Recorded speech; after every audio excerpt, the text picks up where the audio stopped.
Oke. Assalamualaikum warahmatullahi wabarakatuh. Perkenalkan, saya Muhammad Hazik Diaul Haq dengan NIM 103012140037.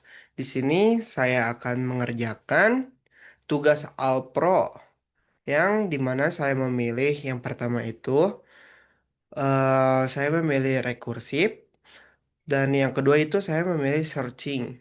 Yang dimana di searching itu ntar saya bagi dua lagi. Dan di dalamnya itu ada binary sama satu lagi. Oke. Nah, baik. Mari langsung saja. Nah, apa itu rekursif? Oke. Sebelum kita cari data, saya mau kenalin konsep rekursif itu.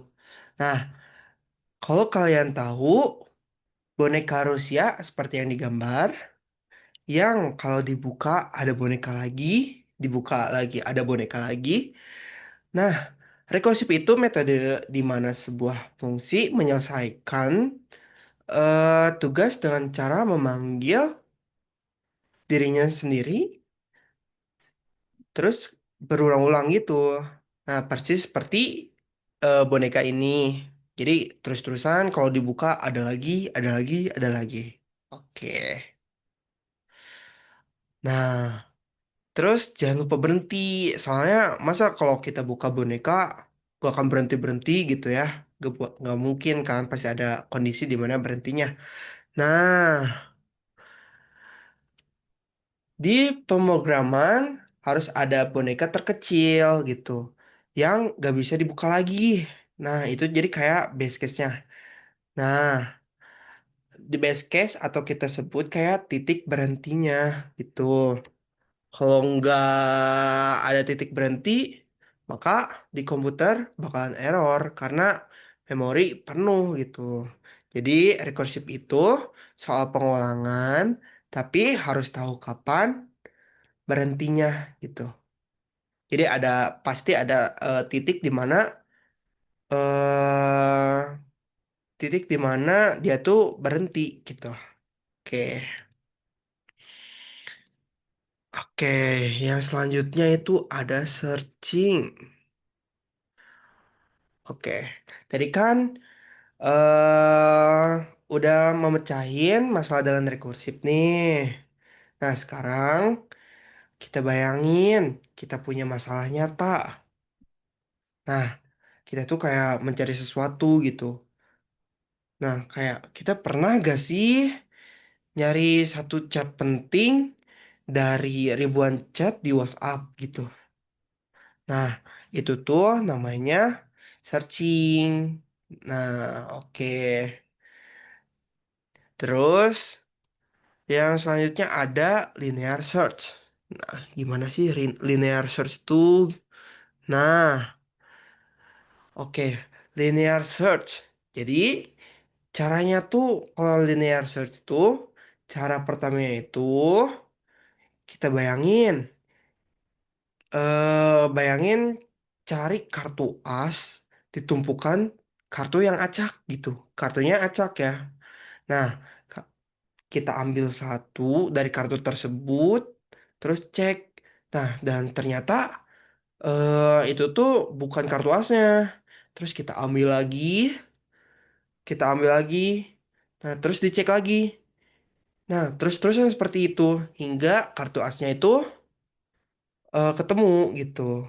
Jadi di linear search tuh kita mencarinya satu per satu gitu. Jadi kita ini kita cari, misalkan kita cari yang 30. Nah, terus yang pertamanya itu 11 setelah dicek tuh dan ternyata salah gitu. Kita cek lagi, ternyata yang kedua 21 gitu. Terus salah lagi kan itu kan kita carinya 30. Oke, terus jadi kita cek lagi gitu. Kita cek lagi. Oke, dicek lagi dan ternyata hasilnya itu 30 atau bisa dibilang tadi kata saya itu kartu as. Nah, jadi seperti itu. Oke. Untuk selanjutnya itu ada binary search. Oke. Nah, binary search nih kebetulan eh, ini favorit saya gitu. Karena binary search itu ingat kayak konsep rekursif yang tadi memecahkan masalah menjadi kecil. Nah, kita bayangin, bayangin gitu. Sama kalian tuh bayangin.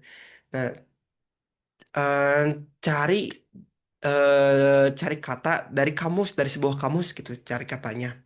Oke. Nah, jadi kan kalian nggak buka dari halaman pertama kan? Misalkan kita langsung belah gitu kan? Kita belah dari kamusnya. Misalkan kita pengen mencari dari kata kuncinya tuh Z gitu. Jadi kan nggak mungkin kita cari dari A, B, C gitu hingga Z. Nah, gitu, itu nggak mungkin. Nah, kita itu bakalan langsung kita buka langsung ke Z-nya. Nah, caranya itu di sini tuh, nah, kita carinya tuh dari tengah dulu, misalkan, nah binary search itu kita carinya dari tengah, terus buang gitu. Nah, jadi kayak setengah buku nih, setengah buku, terus dibuang gitu.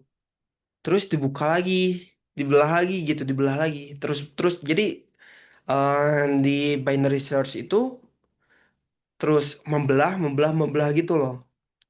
Nah, seperti itu hingga mendapatkan hasilnya kayak huruf apa kata kunci tadi yang saya sebutkan itu yang Z misalkan kayak gitu. Jadi nggak mungkin dari A gitu, nggak mungkin. Jadi kita dari tengah dulu kita cabut, kita cari-cari lagi, terus cabut lagi seperti itu hingga ketemu.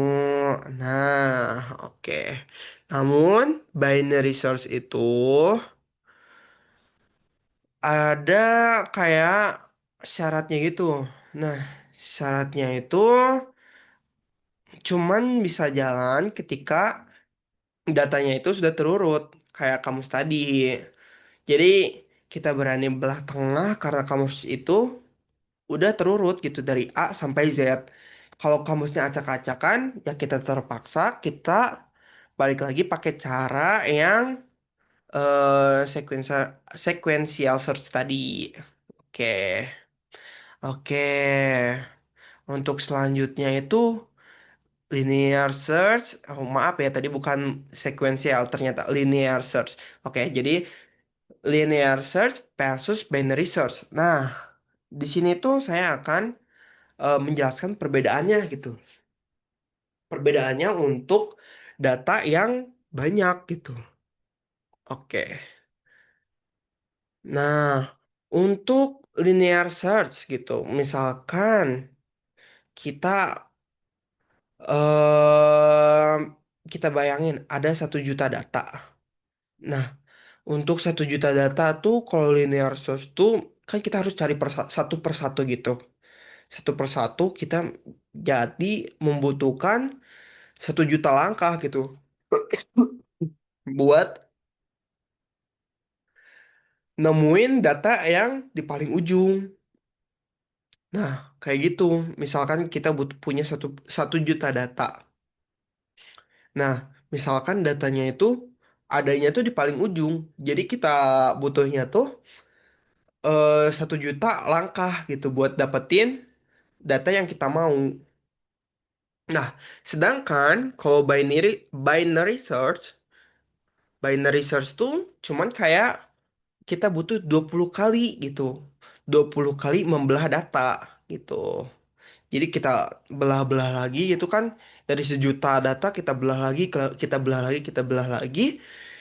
Nah, kayak gitu.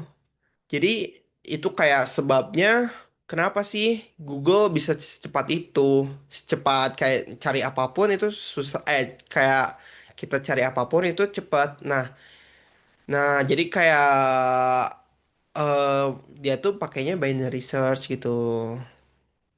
Oke, untuk selanjutnya ada kesimpulan. Nah, kapan kapan pakainya dan yang mana gitu yang dipakainya. Nah, Untuk rekursif itu kita memecahkan masalah dengan memanggil diri sendiri seperti boneka Rusia. Nah, jadi kayak berbeda gitu kalau buat rekursif itu. Oke, untuk yang searching itu kita pakai yang mana sih? Nah, kalau untuk datanya yang terurut itu kita pakai binary search. Nah, untuk datanya yang acak-acakan kita pakai linear search gitu. Nah, jadi itu tergantung gitu ya gimana datanya. Hmm, jadi kalau misalkan datanya banyak ya itu mending kita pakai binary search. Nah, tapi misalkan kalau banyak terus acak-acakan, ya itu lebih baik kita pakai yang linear search gitu. Karena kan syaratnya itu di mana binary search tuh datanya harus terurut seperti yang tadi saya bilang. Oke, oke. Mungkin cukup sekian eh presentasi dari saya. Mohon maaf apabila ada kesalahan. Assalamualaikum warahmatullahi wabarakatuh.